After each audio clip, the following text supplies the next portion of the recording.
বহুল আলোচিত সাবেক ডিবি প্রধান হারুন এখন কোথায় আছেন? দেশ ছেড়ে পালিয়েছেন নাকি দেশে থেকেই কোথাও গা ঢাকা দিয়ে আছেন? ছাত্র জনতার বিক্ষোভের মুখে সাবেক প্রধানমন্ত্রী শেখ হাসিনার দেশ ত্যাগের পর সবার মনে এখন এই প্রশ্ন ঘুরপাক খাচ্ছে যে সাবেক ডিবি প্রধান হারুন এখন কোথায়? বিস্তারিত এসআই রাজের রিপোর্টে। গণ অভ্যুত্থানে গত ৫ আগস্ট শেখ হাসিনার দেশ ত্যাগের পর থেকে পলাতক আছেন পুলিশের অন্তত ৫৭ ঊর্ধ্বতন কর্মকর্তা। এর মধ্যে আছেন ঢাকা মহানগর পুলিশের গোয়েন্দা বিভাগের সাবেক অতিরিক্ত কমিশনার ও বহুল আলোচিত পুলিশ কর্মকর্তা হারুনুর রশিদ। কোথায় আছেন তিনি? গোয়েন্দা সূত্র বলছে, সরকার পতনের পর গা ঢাকা দিয়েছেন হারুন।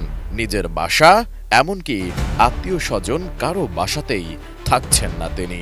৫ আগস্ট শেখ হাসিনার দেশ ত্যাগের খবর ছড়িয়ে পড়লে ঢাকার রাস্তায় জনতার ঢল নামে। এমন পরিস্থিতিতে প্রাণ ভয়ে অনেক পুলিশ কর্মকর্তা তাদের পোশাক খুলে ফেলেন।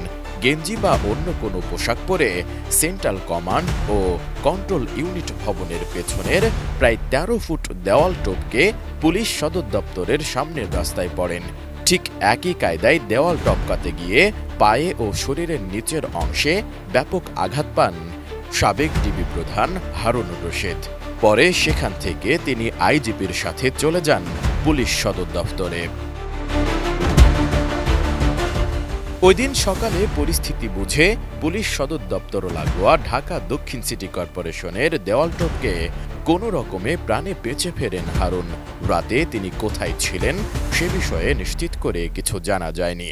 তবে পুলিশের একটি সূত্র বলছে, তিনি কূটনৈতিক এলাকায় একটি দূতাবাসে আশ্রয় নিয়েছিলেন।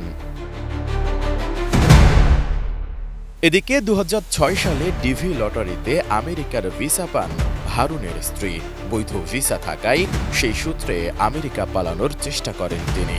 যোগাযোগ করেন মার্কিন দূতাবাসেও, নিশ্চয়তা চান তাকে অক্ষত অবস্থায় বিমানবন্দরে পৌঁছে দিতে। তবে কূটনৈতিক সূত্র জানায়, তার প্রস্তাব নাকচ করে দেয় দূতাবাস। পরে তিনি সেখান থেকে ফিরে আসেন।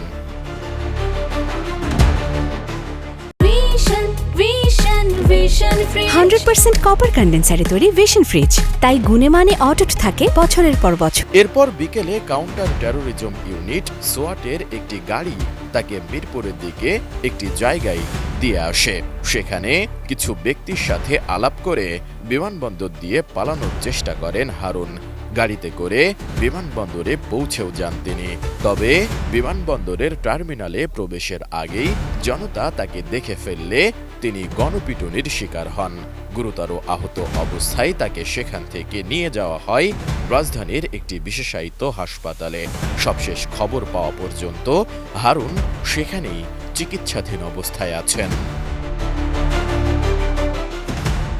এর আগে হারুনের নির্দেশে আন্দোলন দমাতে গত জুলাই মাসের শেষ সপ্তাহে ডিবি কার্যালয়ে তুলে নিয়ে যাওয়া হয় বৈষম্য বিরোধী ছাত্র আন্দোলনের ৬ সমন্বয়ককে।